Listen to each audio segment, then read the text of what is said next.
Pastinya Nusantara People tadi udah nggak penasaran lagi ya, Presiden kita mau menggunakan baju adat dari mana. Nah, tapi kita akan kilas balik nih, selama kepemimpinan Joko Widodo, Presiden Republik Indonesia pada saat upacara bendera 17 Agustus itu menggunakan pakaian adat dari mana saja. Langsung kita lihat saja daftar-daftarnya nih Nusantara People. Di 2017 menggunakan pakaian adat tanah bambu Batu Licin Kalimantan Selatan.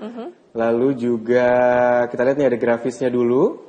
Oke. Ya. Baik, ini dia pada saat tahun 2017 ya. Dari Kalimantan Selatan, lalu 2018 dari Aceh. 2019 menggunakan pakaian adat Kelungkung Bali. 2020 dari Nusa Tenggara Timur, 2021 dari Lampung Pepadun. Di 2022 dulu dari Buton, Sulawesi Tenggara. Lalu juga di 2023 yaitu tahun lalu mengenakan pakaian adat Solo, Ageman, Songkok, Singkepan, Ageng ya, yang memang kota kelahiran dari Bapak Jokowi sendiri gitu. Biasa dipakai oleh Raja Pakubuwono Surakarta Hadiningrat. Dan di 2024 tadi yang kita lihat beliau menggunakan pakaian adat dari Kalimantan Timur. Takwo. Mana IKN ini kan juga merupakan bagian dari Kalimantan Timur ya. Jadi sesuai nih sama tempatnya. Jadi dikenakanlah pakaian adat dari daerah sekitar. Dan baju takwo ini memang warisan Kesultanan Kutai dulunya, ini hanya dipakai oleh raja dan keturunannya karena yang dikenakan ibu negara pun juga sama dengan warna dominan hitam terbuat dari kain beludru atau linen, bagian kerah dan lengan terdapat ukiran emas yang terlihat kotak tadi ya.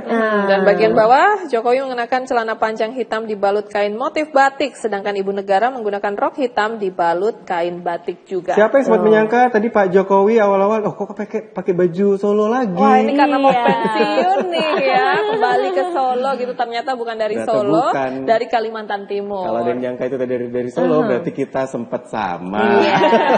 Hampir serupa tapi ternyata beda. Ya mencolok memang ada kotak banget di tengah. Ternyata memang itu justru ciri khas dari Kalimantan Timurnya itu tadi. Nah, akankah tradisi memakai baju adat ini akan terus-terusan digunakan ya kan? Pastinya harus lah ya. Tadi Pak Prabowo pun juga terlihat menggunakan baju seperti yang saya pakai. Kuku macannya sama ya. Ada kuku macan. Ini udah janjian di Sta ya. Itulah terkait dengan baju yang digunakan oleh Presiden Jokowi di upacara HUT RI. Kita balik lagi dengan ngobrol-ngobrol dengan pemuda Indonesia yang membawa nama Indonesia ke luar negeri, termasuk dari olahraga yang mungkin belum terlalu populer di Indonesia, yaitu triathlon. Ada Asita Aulia yang sudah bersama kami di sini. Asita, kita lanjutkan lagi nih ngobrolnya nih. Nggak pernah jadi paskibra kayak tadi yang kita tonton barusan? Iya, belum pernah jadi paskibra ya. Tapi kalau ngomongin tentang membawa nama Indonesia ke luar negeri, atau mungkin acara yang ada di Indonesia tapi tarifnya internasional, apa yang biasanya vibes yang dirasakan di sana? Orang-orang dari luar negeri pada tahu Indonesia nggak gitu? Iya, jadi untuk waktu itu ada event triathlon di Thailand. Nah, Asita kebetulan podium pada event tersebut. Tetapi ketika sebelum naik di podium tertuliskan di situ Asita dengan kewarganegaraan Thailand. Nah, akhirnya sebelum naik dan diumumkan di upacara atau podium itu, Asita melakukan pemberitahuan kepada panitia untuk melakukan perubahan ya, kepada negara yang Asita mewakilkan Indonesia. Dan mungkin sudah banyak dikenal Indonesia di dunia luar, khususnya di Asia Tenggara maupun di Cina. Oke. Tapi untuk sendiri dari olahraga triathlon ini sendiri, Indonesia kan memang masih jarang. Saya pun barusan hari ini mendengar gitu ya? atlet triathlon. Oh, ternyata ada dengan langsung 3 olahraga sekaligus jadikan satu. Tapi untuk di Indonesia sendiri, mungkin Asita biasanya kalau lomba-lomba di Indonesia sendiri itu di mana sih tempatnya untuk perlombaan triathlon ini? Baik, jadi untuk biasanya nasional event itu di Palembang Triathlon, Belitung maupun di Lombok dan di Bali seringnya. Iya, karena kita membutuhkan pantai untuk berenang kita. Jadi beberapa pulau ataupun daerah yang memiliki pantai di Indonesia. Harusnya banyak ya daerah di Indonesia yang bisa mengadakan event ini gitu kan. Banyak juga ternyata daftar prestasinya ya, nggak cuma sekedar sport juga, tapi ada pageant juga tadi yang tertulis gitu ya. kalau udah berprestasi tuh kayaknya borong terus prestasi yang ada gitu ya. Akan tiap tahun pasti akan ada target ya. Tahun ini udah ini, berarti tahun depan harus ini, pasti harus kayak gitu ya. Benar, iya benar. Jadi Tapi untuk tahun ini biasanya Asita di setiap pertandingan triathlon ini Indonesia itu bisa memberikan berapa atlet sih? iya, jadi biasanya kita akan ada tes dahulu. Jadi seleksi sebelum ke event-event internasional. Biasanya itu bisa 1 laki, 1 perempuan, bisa sampai 2, 3 sesuai dengan waktu atau yang sesuai untuk masuk di event tersebut. Jadi akan ada seleksi dulu untuk menuju ke event internasional. Selain Asita tuh sebenarnya kita juga tersambung dengan Derek Michael, atlet NBA yang sekarang ada di Amerika. Derek sudah tersambung kah? Cek suara dulu dong, Derek. Halo Derek, apa kabar? Derek. Derek? Hai Derek. Halo, iya Kak. Oke. Terima kasih sudah tersambung dengan kita, Derek. Ini posisi ada di mana, Derek, sekarang? Aku ada di Long Beach, California. Oke. Derek, kita akan jeda dulu sejenak ya. Jangan kemana-mana karena kita akan kembali berbincang-bincang setelah jeda yang satu ini.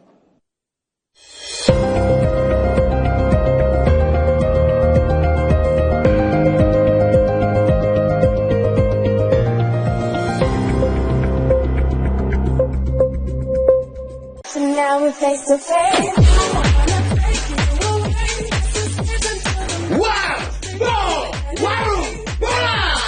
Update klasmen Liga Indonesia, top skor dan pemain terbaik, berita-berita seputar lapangan hijau.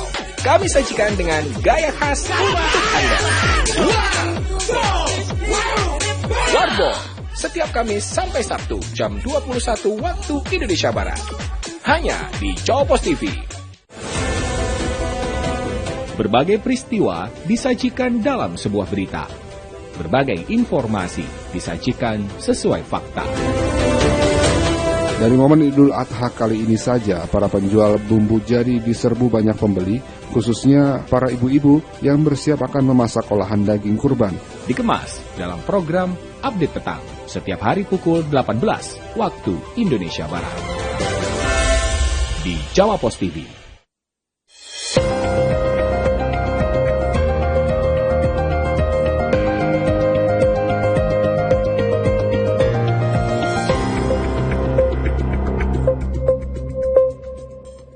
Kembali di Jawa Pos Update, kita masih juga punya waktu untuk berbincang dengan Asita Aulia, atlet triathlon ya dari Indonesia pastinya, dan juga sudah bergabung bersama kami Derek Michael, atlet NBA. Oke, dari NBA Indonesia. berarti ada di sana, nun jauh Ada di di mana ya? Dan makanya memang dia di Amerika Serikat kan. Jadi memang kita lagi-lagi mengganggu Derek di jam tengah malamnya. Maaf ya Derek, gak apa-apa ya. Derek, kita coba cek dulu profil dari Derek Michael, atlet NBA yang sudah tersambung dengan kita. Ini kita cek dulu profil dari Derek, bisa ditayangkan untuk Nusantara People. Nah ini dia. Lahir di Jakarta 2003 dan sempat mengenyam sekolah juga SMP di Jakarta Timur, lalu high school ada di Australia dan juga tim nasional basket Indonesia di 2019. Ini luar biasa, masih sangat muda. Begitupun Dan juga sekarang juga pendidikannya ada di Grand Canyon University dan Long Beach State University. Oke. Derek, gimana? Langsung pengen denger ceritanya nih. Kok bisa gabung dengan NBA? Klubnya mana nih? Aku belum di NBA. Hopefully aku kesana pasti mungkin berapa tahun lagi. But aku pernah di NBA Academy di Australia. Berapa tahun? Hampir 2 tahun di sana di Australia. Main bareng pemain-pemain yang mau ke NBA, persiapan buat ke NBA. Lain study juga di sana, dan sekarang aku pemain NCAA, pemain D1 University di Long Beach State University. So Ini kan berarti Darren dalam track menuju ke sana gitu ya. Sebenarnya kalau ini kan bisa dibilang emang setahu saya memang belum ada begitu ya pemain dari Indonesia yang menembus ke NBA. Tapi kenapa Derek kok berpikir bahwa saya harus bisa nih gitu? Ya, karena ya baik lagi aku punya kemauan sama aku pengen juga menjadi salah satu yang pemain yang benar-benar the whole nation in my back.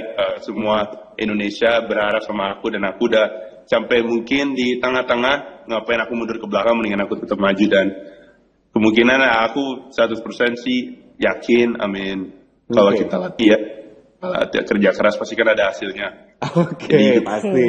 Ini dalam proses itu ya. Tapi kan biasanya orang kayak ketika sudah masuk ke timnas misalnya, itu kayak sudah menjadi satu pencapaian tersendiri juga. Dan merasa oke, ini udah cukup bagus. Apalagi sekali lagi di Indonesia ini kan jarang gitu yang bisa nembus. Apa yang membuat Derek masih belum merasa puas dan masih akan nambah lagi nih untuk target berikutnya? Benar.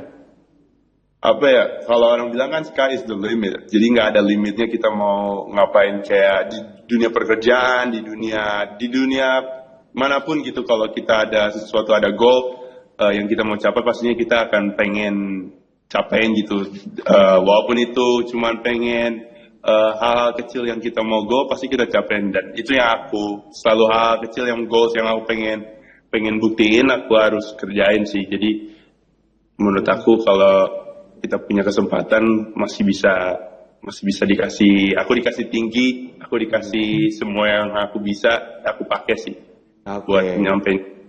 Jadi dari potensi yang dipunya, ini yang terus dikembangin ya. Betul.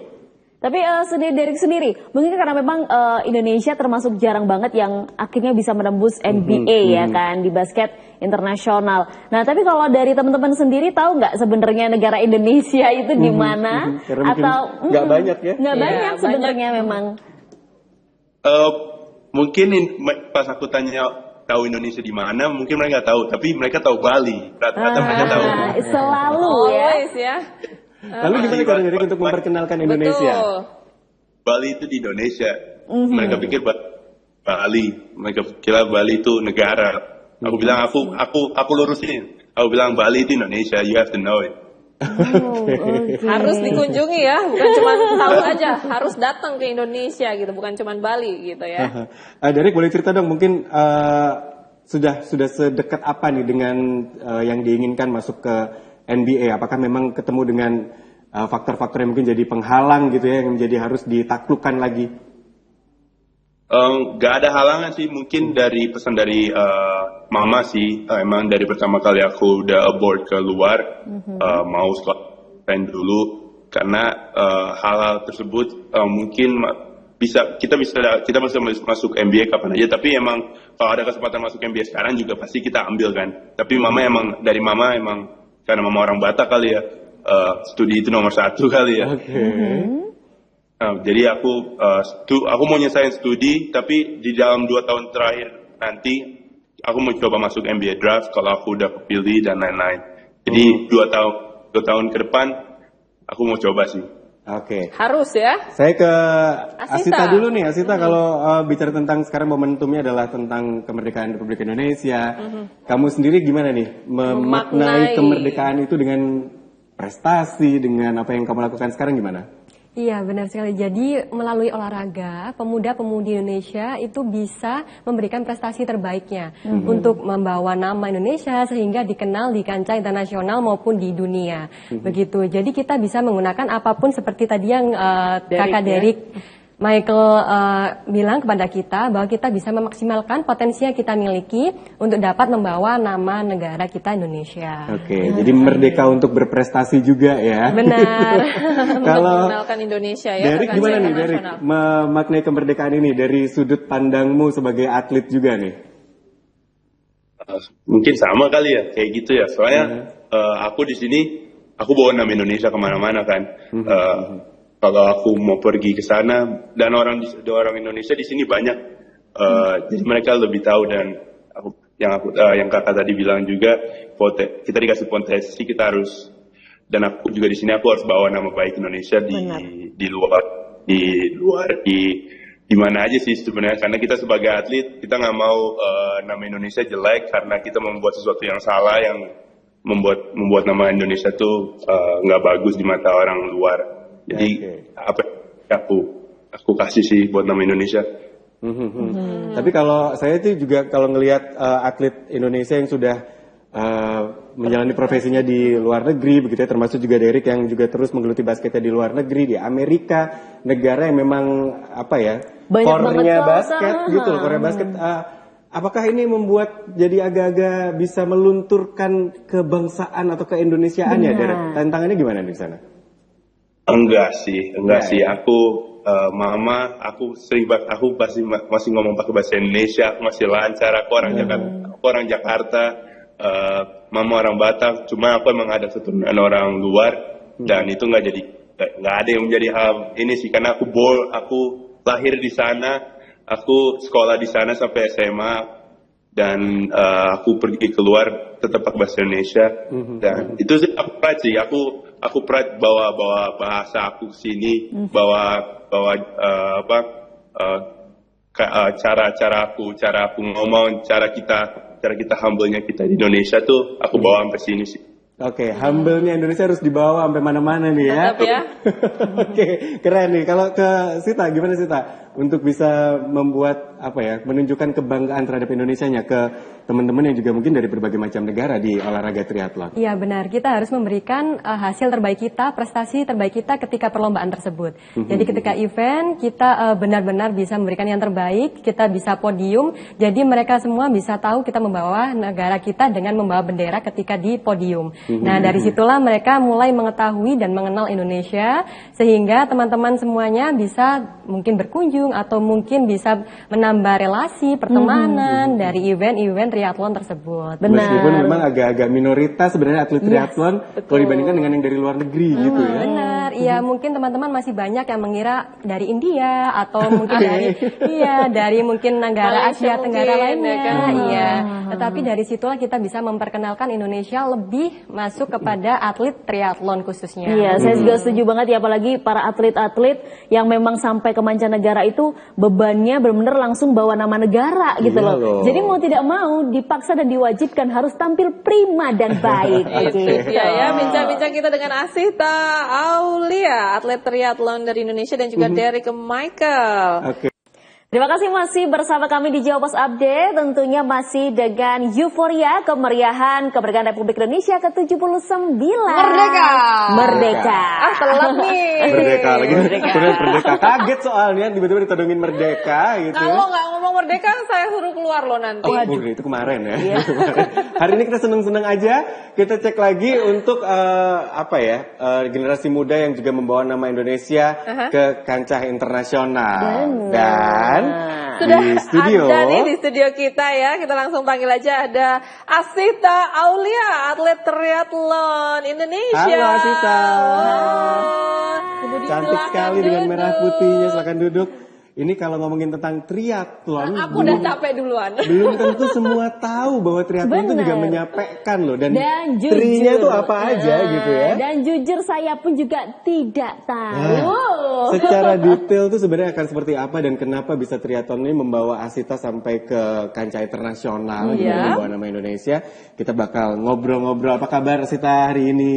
Alhamdulillah, kabar baik. Baik. Gimana 17 Agustusannya nih? Sangat meriah ya. Meriah. Oke. Kalau ngomongin tentang profilnya, kita bisa cek dulu nih ya. Sepertinya ada tayangan yang juga bisa ditampilkan terkait dengan profil Asita. Oke, nah, ini dia Asita Aulia Zahra. Ini sport ambassador dengan berbagai macam title yang ada. Betul, gitu ya. prestasi-prestasinya ya. Triathlon di situ disebutkan adalah swim, bike, and run. Ini Nusantara People bisa baca beberapa peringkat yang sempat didapatkan dari berbagai macam kompetisi yang ada di Indonesia maupun di luar negeri. Betul. Jadi nggak cuman satu olahraga, tapi ada swim, berenang, bike, bersepeda, sama lari. Ya kan? Udah capek duluan kan? Iya loh ya. Untung nggak ada habis lari terus memanah gitu ya. Terus ada tambah lagi ya, bukan triathlon namanya ya, caturlon. Kita kembali ke Asita dulu ya. Asita, apa sih yang membawamu ke triathlon ini yang kenapa nggak satu cabur aja gitu, tapi kenapa kayak yang langsung 3 gitu? Iya, dulu basic Asita sendiri adalah seorang perenang. Dari perenang itu akhirnya ketika di SMA itu diajak oleh teman-teman untuk ikut fun run atau event-event lari. Suka juga. Suka. Dari lari itu Asita mencari tantangan baru gitu dan menemukan olahraga triathlon itu sendiri. Jadi gabungan nih dari renang, sepeda yang perlu Asita mungkin belajar untuk road bike-nya, lalu lari yang dari tadi kegiatan-kegiatan fun run. Iya. Tapi kan disadari ya Mbak Asita bahwa cabur triathlon ini nggak terlalu well known untuk masyarakat Indonesia, bener nggak? Iya, untuk di Indonesia sendiri itu masih belum seberapa banyak mengetahui tentang cabang olahraga tersebut. Tetapi kebetulan di sekitar tahun 2020 itu banyak masyarakat yang mengetahui lewat road bike. Jadi masyarakat suka bersepeda, akhirnya mengetahui tentang adanya olahraga triathlon. Jadi itu continuity gitu ya kalau nggak salah Langsung ya? Langsung kan ya? Apa dulu nih? Jadi kita berenang dulu. Berenangnya biasanya kita di pinggir pantai, berenang langsung ke laut, jadi lari ke laut terus berenang. Ya, lalu untuk muter balik lagi ke pantai lagi gitu kan ke ya? pantai lagi. Iya. Oh memang begitu. Jadi bukan dilepas di tengah laut, bukan gitu ya. Jadi di tepi pantai dulu, lalu berputar kembali ke pantai lagi. Iya, jadi startnya di pinggir pantai, renangnya di laut, nanti kembali lagi ke laut untuk transisi satu, mengambil sepeda, langsung kita bersepeda. Oke. Luar biasa. Wow. Saya mendengarnya saja jujur sudah capek dulu. Was-wasan. Saya yang atletnya adalah atlet tidur. Tapi Asita, dari tiga itu, maksudnya sebenarnya yang biasanya kan ada kayak yang paling diunggulkan dari setiap individunya. Kalau di kamu sendiri yang mana? Kalau Asita sendiri di renang, karena memang basicnya perenang ya. Tapi dengan berlatih terus, dengan tekun, dengan giat, kita bisa mengungguli lagi di dua lainnya, seperti di sepeda dan juga di lari. Untuk Asita sendiri adaptasinya dari yang awalnya basicnya adalah cuma renang aja, terus akhirnya di lari dan bike, itu berapa lama Asita? Iya, jadi untuk adaptasinya itu lumayan cukup cepat. Karena memang Asita pada saat itu fokus untuk event nasional di tahun 2017. Jadi setelah jadi perenang fun run, akhirnya Asita belajar sepeda itu sekitar 3 bulan. Baru kita persiapan keseluruhan untuk triathlon. Untuk triathlonnya di bulan Desember 2017. Jadi waktu 3 bulan. Baik, kita akan kita akan lanjut berbincang-bincang dengan Asita lagi Nusantara People, tapi kita akan simak dulu nih. Ini atlet karena waktunya basket Indonesia. tinggal dikit lagi, kita hanya bisa ucapkan selamat mengharumkan nama Indonesia. Berprestasi terus Asita dan juga Derek di Amerika. Mudah-mudahan bisa tembus nih, kita ngelihat permainan Derek di NBA juga nantinya Kita pantau ya Derek ya. Kita pantau, nanti kita ajak ngobrol lagi nih kalau udah tembus ya. Sekali lagi terima kasih Derek dan juga Asita, kita jumpa lagi lain waktu, sehat selalu. Dan juga Nusantara People, kita harus juga akhiri kebersamaan kita di momen spesial peringatan 17 Agustus kemerdekaan Republik Indonesia yang ke-79 tahun. Gak terasa sudah hampir 3 jam kita hari ini. Dan juga kita masih terus akan berharap bahwa Indonesia akan jauh lebih baik ke depannya. Merdeka dari dalam segala hal ya. Tidak hanya merdeka dari penjajahan, ternyata merdeka semuanya ya. Dari kemiskinan, kesehatan, semuanya harus merdeka. Merdeka, Nusantara Baru, Indonesia Maju. Saya Dista Nugraha pamit. Saya Nola Haryadi. Saya Sulu kita. Sampai jumpa di Jawa Pos Update berikutnya.